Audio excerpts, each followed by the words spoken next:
We are straight into pick and ban, gentlemen, as already both of the champions that Flandre has played are going to be banned away. I think I'm sensing a little bit of a theme here. You see the target ban on Evi's Urgot as well. Not going to be able to play that one here against Edward Gaming.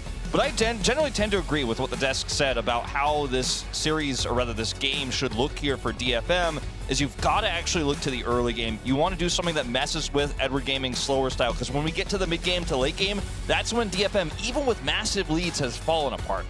And that is always easy to say, right? Just try and find an angle early game. But we've seen that backfire. I think the game yesterday where Rogue went for an early invade with a Draven and Braum, which generally you'd expect to go well, can still be outplayed if the enemy team is ready. I am happy to see this early LeBlanc pickup. I think that obviously Aria's performance domestically and also what we've seen at Worlds thus far on it is incredible, but the pick provides so much pressure, both in combination with a jungler as well as later in the game. This pick away of the Talon though is big because that is what Steel has looked the best on. Yeah, it looked absolutely fantastic. We heard Perks talking about LeBlanc yesterday, saying that the champion is pretty strong. I'm paraphrasing, yes. Of course, as now Jojo thinking about what he wants to pick up here, and that is the Jace. So I actually told a lie. It wasn't the Lucian that Flandre has played before. It was in fact Jace. So he's going to stick with 50-50 on Jace Graves so far at the World's group stage.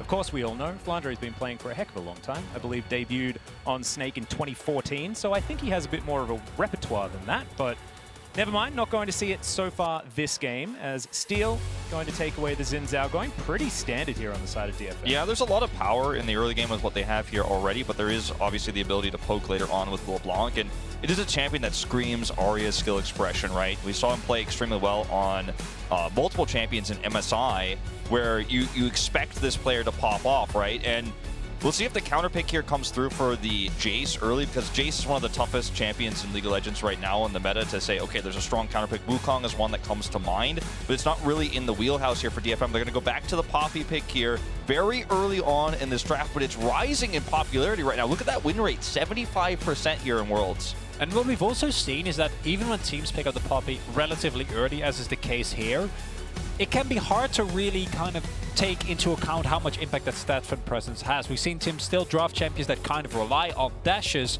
to a certain extent.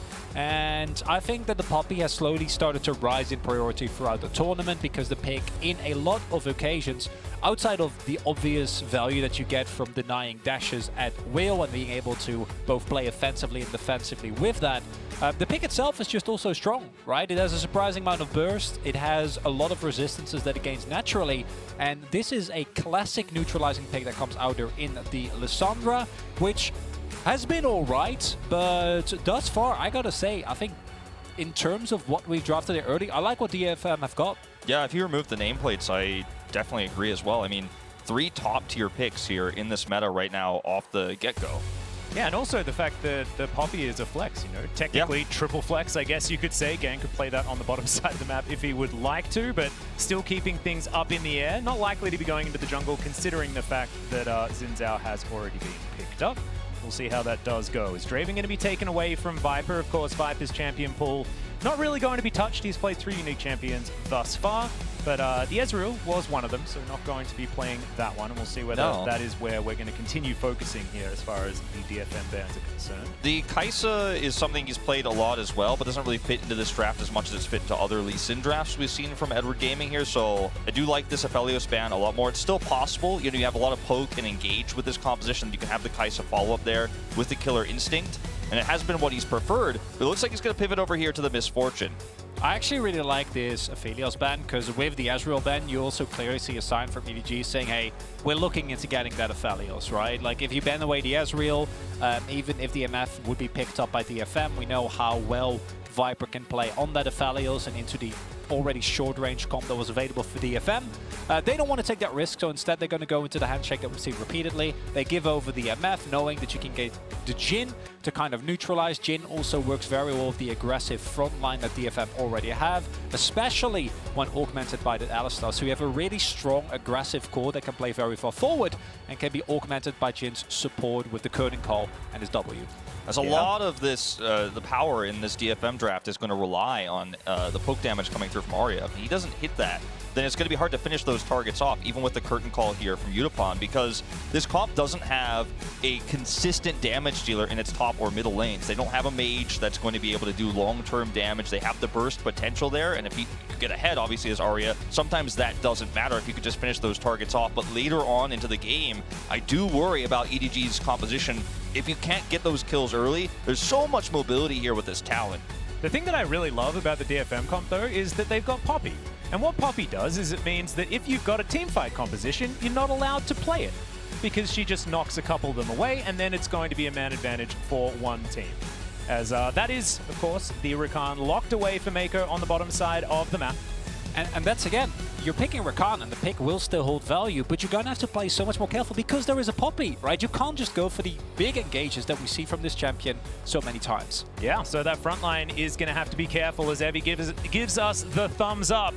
We're on our way onto the Rift for game number 1. The really cool thing about yesterday existing is the fact that DFM got here winning a tiebreaker against C9.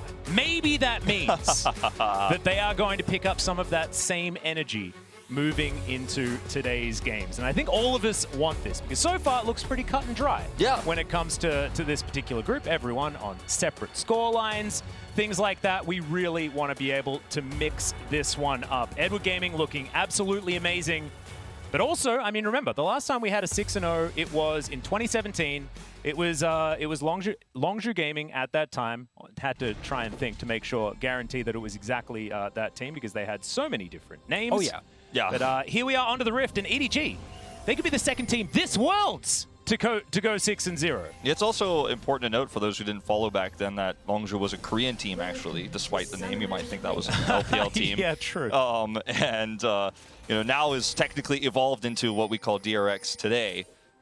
Didn't make this world, sadly, but I'm really excited about this, because as you guys are kind of leading towards Cloud9's 0-3 start, made it feel hopeless, right? And then you could prove, or they proved yesterday, that any team can get out of these groups if they have that miracle run. And no one believes that idea. Nobody buys into it, right? But when you see it happen right before your eyes, that's when you know it could happen. Exactly. And it happened in 2017 as well. Yeah. Maybe it's like, it's just one of those things, you know, every 4 years. Comes around like the Olympics or a leap year. You know, you've got miracles happening. Well, DFM, let's see whether they can make one as well. It's Utapon rocking the ghost skin. It's going to spot EDG making their way into the jungle. Now, look, we have to come back down just a little bit after what was a very exciting little intro there, but EDG have looked absolutely bonkers. Yeah, no, they've looked incredible. Not only here at Worlds, but also domestically, this team just looks so good. And the thing that I love most about EDG, and this is something that Dom and Key also share with them, is the feeling of inevitability, that even if you do get a lead against this team, you know how incredibly clean they're set up around objectives and how clean the team fights are, right? And the combination of those two means that teams are also going to feel pressure to try and like kind of go for Hail Marys for 30-70 plays that can actually backfire heavily, because you know that if you don't, it's going to be incredibly hard to actually get anything then later on. Now, if you look at the setups that we see here, Utapon not going for the cleanse, which I don't think is 100% necessary, but is still going to feel very comfortable when you're playing up against Alessandra. That's always a big line threat. Going for the exhaust instead, which has been coming up more. I think it was Kumayushi and Carrier that went for the double exhaust, if I remember correctly. Not quite that far in, as DFM has gone for the Igniter as well. Evie also going for the grasp, which I like. Wonder how much trading capabilities Flandre is actually going to give him to kind of proc that. And Scout also going to the Aftershock, where we've seen a lot more Lissandras move away, go for things like the Electrocute, because Aftershock, of course, it's been a while, but it got nerfed a long time ago to it got target nerfed because of this champion. Yes. That's why it got nerfed, and yet still. It's not fair. Yeah, if you don't build resistances, it's not as good anymore. Because Lissandra didn't build resistances, and she never died, ever. Yeah, it was not great. Well, it was great for the Lissandra. Well, yeah, no. The team for Lissandra. Scout would say, let's hotfix it back to being the same as it was. As JJ making his way into the enemy jungle. Just going to get some vision down as Steel completes his wolf camp. It seems we'll like now move in over this vision. Yeah, there might be a little bit of a scuffle here. A scuffle for the scuttle, you could say. Yeah. I like that one. Steel waiting very patiently, but perhaps a bit too patiently. Yeah, and also thinks that he was unseen, right? Yeah. But EDG knows exactly what was going on and therefore they're able to just take this one away. EDG also going to be able to grab the bottom scuttle as well. I like this a lot. Start, yeah. This is a really nice start here in terms of controlling the vision because the composition of DFM has a lot of power. That's it. Grand entrance to come on forward. Yeah. But Gang just going to take a bit of damage here and he'll be all right. This composition has a lot of power around this Xin Zhao pick early because there isn't a lot of escape power for Lissandra, so if she's pushed up too far in the lane, you do need to have that extra vision to know when the Xin Zhao is coming through. That's so critical. And here you already see the dominance from EDG. Prio in every single lane, and having Prio is one thing, but they very cleanly allow JJ to pick up the topside scuttle to ensure that there's no counterplay on the map available for steal. If Arya does actually find the shove back, which he does not, has to also extend this teleport here not to lose the wave, whereas Scout has already got a fresh back in, now able to also roam into the map, secure more vision. Second time we've seen this. Like continuously, EDG is now already, they've been tracking steal, they've picked up every minor objective around the map, and this is exactly the type of play where EDG, they don't actually need to really do anything right now, they just need to make sure that DFM can't find any openings. If you play that way, it becomes a lot harder as DFM, if everyone is always tracked, to look for those aggressive plays that are so necessary for them in this matchup. Yeah, I feel like the one lane where you're happy to just sit back and let it go is Evi's lane on the top side of the map. If Evi actually doesn't fall too far behind and ends up just having, you know, maybe a small CS deficit in the early parts of the game, you're going to feel okay with that because his job, as you guys point out in the draft later on, is just going to be able to turn these team fights into, you know, what was a 4v4 fight into a 4v3 or a 5v5 fight into a 5v4 fight. So that's kind of his role, and as long as he doesn't fall too far behind or get picked early, then that's good enough. But everywhere else on the draft map, that's where you need to look for those opportunities. And I really love that it plays into Evi's strengths as well, right? Like, ever since he's been on this roster, and he's been here for a very long time, he's been that tank player. He was the guy that was playing the Tahm Kench top before it was cool, you know? And he's very, very good at that sort of style. He's not necessarily a laning top laner, but certainly very good in those team fights and has great game senses. Now JJ gonna find Steel, and I believe steals away the Wolf as well. And so things just not very fun for the Xin Zhao.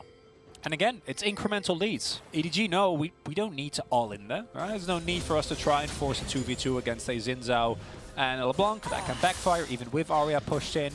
Steel already falling further and further behind, right? He's a level behind, 11 CS. This next grab with the Prio the way it is, surely also going to JJ. Don't know if you can walk up, Steel. Yeah, that's a face check. Level 4 to level 5 as over the wall goes Scout. They're looking for first blood, and they should be able to find it. Shuizhou is going to go down as well. Immediately, Arya pops him, and that's a 1-for-1. Now, even though this ends up being a 1-for-1, every single part of this play from EDG was premeditated by vision. They had a control ward there on the brush. They knew exactly where Steel was going to come. They knew the timing of that Scuttle Crab, and they knew exactly where he needs to be pathing. They even check with a Scryer's Bloom as well, right before this happens. You're a level up right now. You know you have lane prio, so you commit to the play.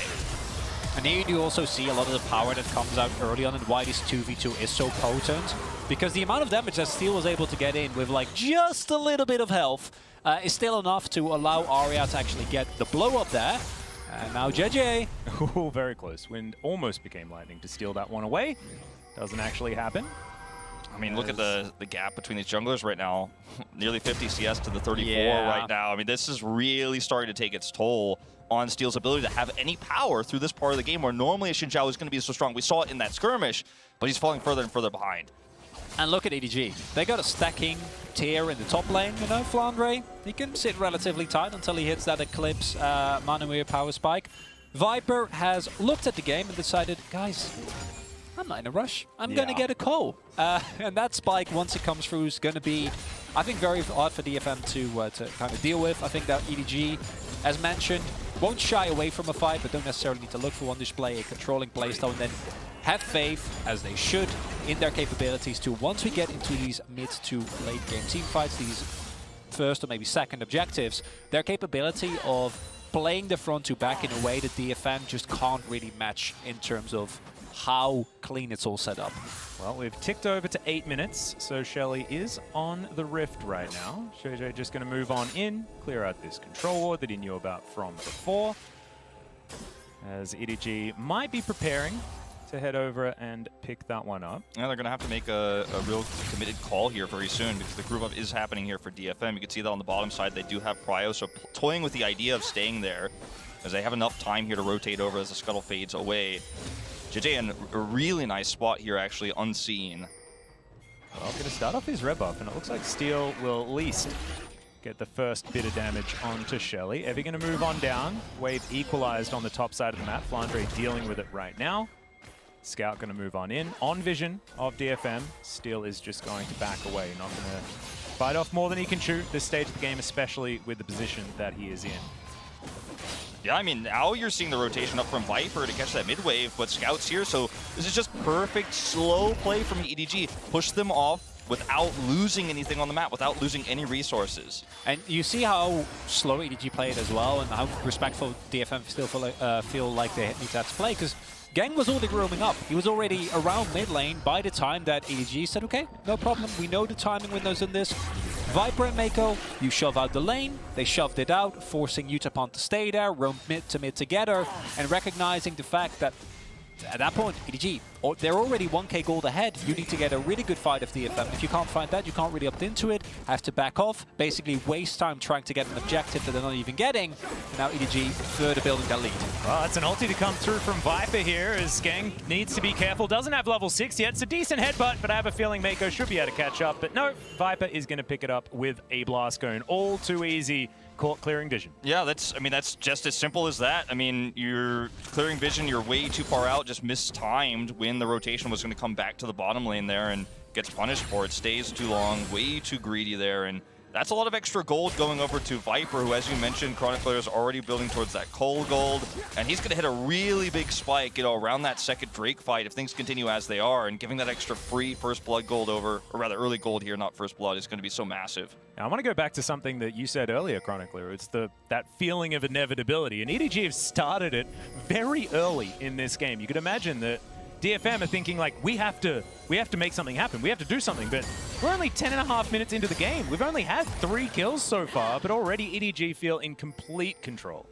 And that is the beautiful thing about how EDG has played thus far, and why people are so high on them, I think justifiably so, is because how clean it all looks, right? We saw Damwon yesterday, especially in the last 2 games.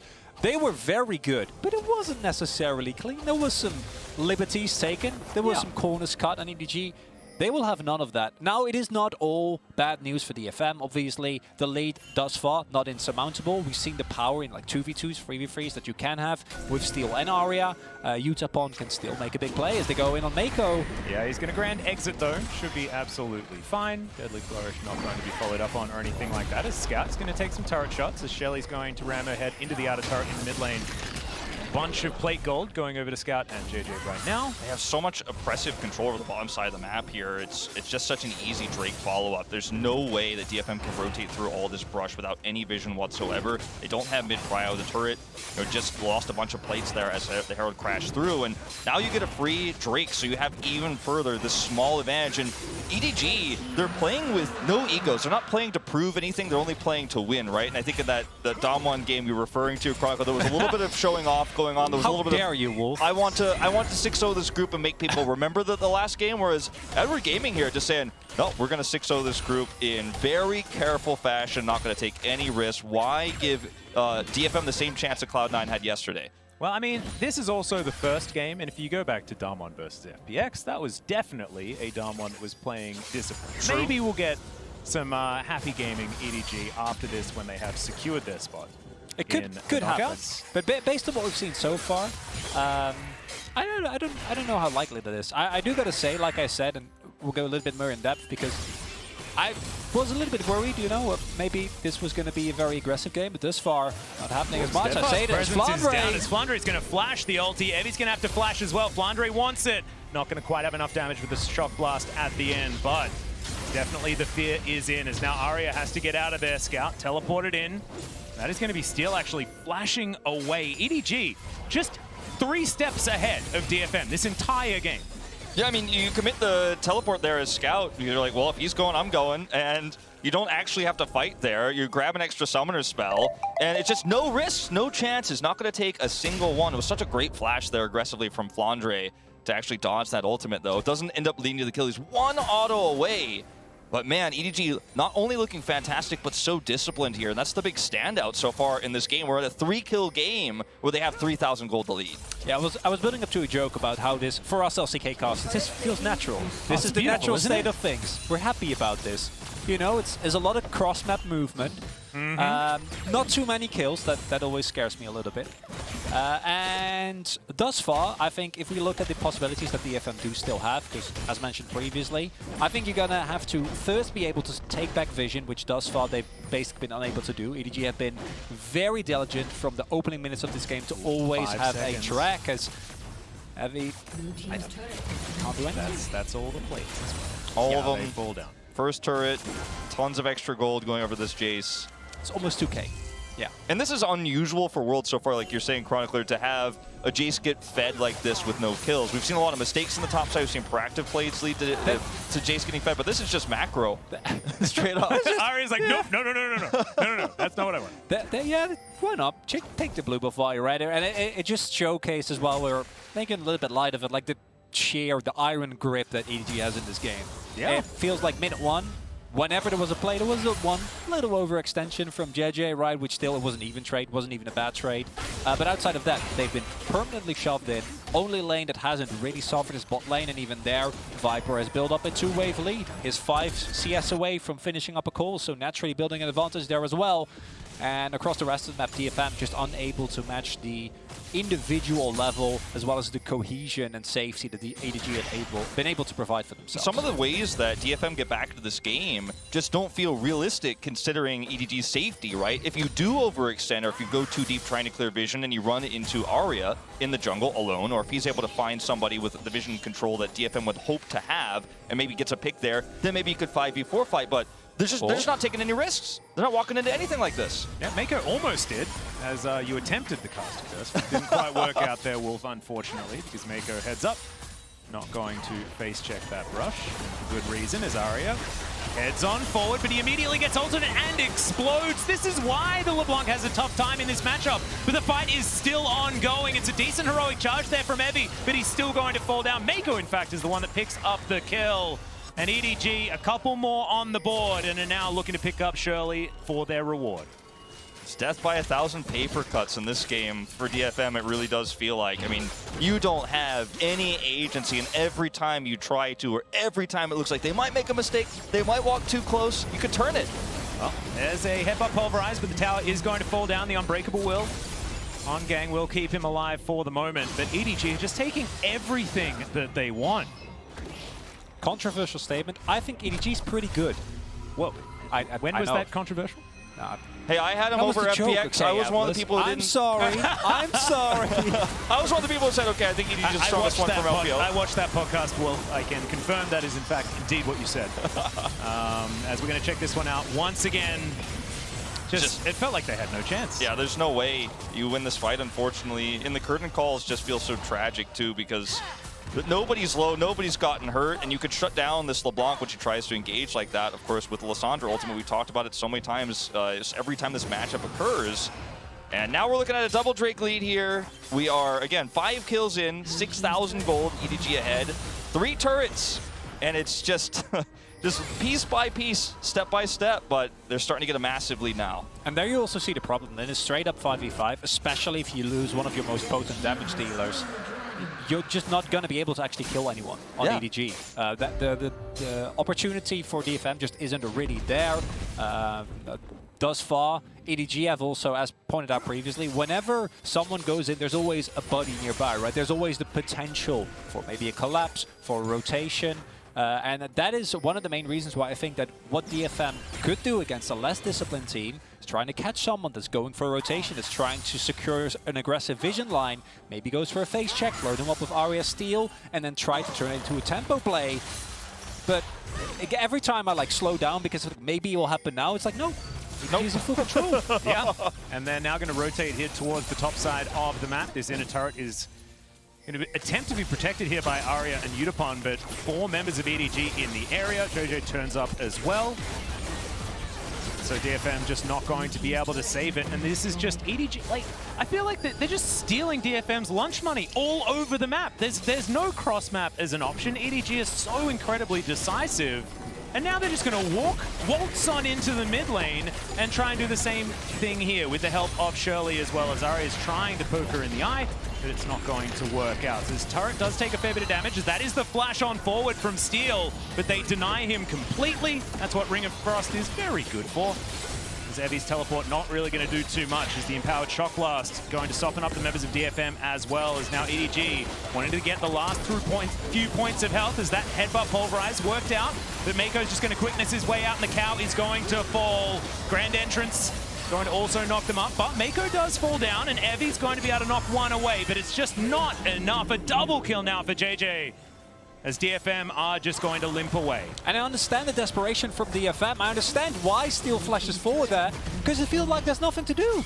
Yeah, I mean, the other thing too is you've got the Ring of Frost, but doesn't even have to use his Everfrost to survive there. He teleports into a fight, and that's why DFM feel like, okay, we have this opportunity, because you're going to see Scout appear in the middle of, 4 or 5 DFM members here. It feels like it's a really easy collapse and commit, and does not work out. Now we're going back to this replay moments ago where, yeah, you do end up getting that kill, but, I mean, and you get the knock away, but you don't have that consistent damage afterwards. This is what I was talking about in the draft, where you have this very AD-based comp that has a little bit of poke with the LeBlanc, but the Jhin is too slow and the LeBlanc is too fast. They don't work well together when you're behind like this, especially when everyone on EDG is grouped up. You can't get any side picks. You don't have any pressure to look for picks. Yeah, just no good news for DFM in that new Axe Effect replay, as EDG just continuing to put on the pressure. And I like that you mentioned, like, getting rid of Arya means that all of their damage is gone, and it feels exactly right. Like, Yutapon, yes, we've seen Jhin be quite successful here at Worlds so far, but he's not the same sort of consistent damage-dealing AD carry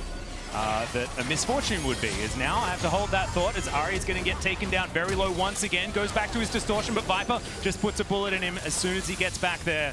And EDG going to take that kill and now look towards this bottom inner turret as well. Every time they get a kill, every time they take something, they're thinking about what more can they get. Yeah, already the waves are in a good position. I think top lane shoving in as well. Someone's going to have to catch that eventually as they just bully him off the turret. Yeah, and Evi just, I don't know where that ultimate was supposed to go, but a little bit of a waste of a helicopter there, unfortunately, and they lose their inner turret. So no more inners remain. It is an 11,000 gold lead. Only 10 kills have happened in this game. I mean, this is like EDG look like they're farming up to start that T1 series with more levels. Like, this doesn't even look like a PvP game, unfortunately. Like, they're just grouping around like, all right, let's just secure all the gold on the map. Every single turret's going to go down. Every objective is going to go down. And it's just so passive, but yet oppressive at the same time. Doing a few Mephisto runs in Nightmare before they go to Hell mode, I assume. And those don't carry over, EDG. Oh, Gang. Yeah, Gang could be in trouble here as he's going to get the ultimate off. Headbutt to get Scout away, but there is still so much damage. The ult looked like it wasn't even there from the Alistar. And the trepidation as well. Yutapon, he's like standing there like, I want to go in. I want to help you so badly, but I can't. Yeah, in good conscience, I go forward. And this, to me, I think is also one of the beauties of competitive League of Legends. I say as DFM, I don't think you can move forward here. I don't think you can retake control. I want to go for it. Well, JJ gonna throw out the rake as Steel. He's on forward. He doesn't really want to, but of course, deceptively tanky with the Crescent Guard available. They just have no vision, like, whatsoever on any critical juncture where EDG is going to play. They don't have a jungle. Well, yeah. It just doesn't exist. There's like there's no proactive play to make because you're blindfolded. I mean, you can't do anything if you don't know what's on the other side of these brushes, what's on the other side of these walls, and every time they drop ward down, it's cleared instantly. They're going to try and go for something here. Grouped up as 5 is DFM. They do not want to give away this Infernal Drake. It will be Soul Point, of course. Is now Flandre getting a lot of damage onto Evi. Down to 50% health now. As the Poppy is going to be so important. Look for that ultimate. See whether he can actually split up EDG. Treasure going to start off this Drake. He's getting looking for a bit of a flank, but there is vision everywhere from EDG. They will not be surprised. And they are just going to take this dragon for free. And as I was trying to say earlier, DFM has had the best tournament that the LGL has ever had. They've had an incredible performance in play-ins, but to me the beauty of League of Legends is getting to play-ins, or out of play-ins rather, is in of itself an incredible achievement. Hell, even getting into play-ins is an achievement, right? But then, even with how amazing that was for DFM and how good they looked, as you pointed out, got a pivotal victory over C9 as well, to then come up against EDG, like how big the gap is that we see how incredibly in control EDG is. It's just one of the, like, how much skill expression there is in this, right? Like, how futile it feels for DFM, because since minute 1, they've been pushed in. They're pushed in permanently, so they can't secure vision. They don't have any vision, so they can't walk into their own jungle. They can't walk into their own jungle, so they fall further and further and further behind. And to see EDG just keep continuing that snowball is incredible. Yeah, and they're just not overstepping their boundaries either. And the same could be said of DFM. The problem is that when you're this far behind, you do have to take risks. There are no good plays, but sometimes you have to hope, I think, in some of these upcoming scenarios and objective fights that maybe you can get that Poppy pickoff like you've been talking about, Atlas, so much, because that's one way you could maybe pull this off. You have a LeBlanc come in and assassinate someone like Miko, who's been a little bit aggressively positioned clearing vision so far this game, but I mean, EDG are just so oppressive. Once again, just grouped up. They're not going to walk into this bush where they don't have vision. The one place on the map they don't have vision. There are 4 people here, so there's no risk. Yeah. And of course, a lot of this does have to do with the fact that they didn't have a lot of priority from the beginning of the game. Exactly. Certain things in the draft certainly were a bit of a mishap, but the way EDG has navigated their way through this has just been sublime. Because the big difference is having Prio we see a lot, but not every team plays around Prio as well, right? Yeah. Like actually weaves as one unit in and out and is able to turn that into an iron grip on the game. Also, if Viper continues the path he's on this game thus far, will be deathless for 4 games. Showmaker's record was 4, so let's see if he can keep it up. Well, we'll see. Teleport to come forward here as Gang in position. EDG not taking any risks whatsoever as Scout moves on forward. They do manage to lock down the Matador, but he does have the ultimate. As Gang is getting taken down so low. Steel tries to keep himself alive, but they are just falling as EDG plow through DFM. It's clean so far, and it's only Aria that remains. EDG thinking about just moving forward and breaking the base. This is one of those fights where Jin is going to look at his weakest, right? Where he's trying to find that damage on the wrong side of the team fight. Oh, it's not over yet. Yep, that's the flash on forward. Everyone seems to have a dash here as Viper's going to cancel the ultimate. Doesn't even seem to matter as that's going to be the ace, and I think EDG are just going to waltz through the top side of the map and end this one. Yeah, when I said it's not over yet, I meant the carnage. The game was over at that moment. Oh. What an incredible masterclass from EDG. From minute 1, there was absolutely no way that DFM could get in. They'll take down the Nexus and win their first game of the day, their 4th of the tournament. And that's a sign of respect, I think, from EDG, because in the first game, let's not forget how well the LGO actually looked. DFM was able to find multiple early kills, was able to get a little bit of a snowball going. In the end, it wasn't enough. But in that first round robin, this matchup did not look as one-sided. And then EDG said, no. You took away some comfort picks from DFM. You took away, you know, Evi's ability to play the Urgot top, for example. You bit the Jace early, so you know you're probably going to have prio into any matchup that Evi's going to give you. And the draft was very safe and very careful. They basically avoided dealing with DFM's strongest points, which are always those early game skirmishes and fights. Yeah, it was just a complete shutout, but as EDG continue their dominance of Group B by taking down DFM, we're headed for a quick break, but on the other side, Kobe, Dash, and Lyric will break down.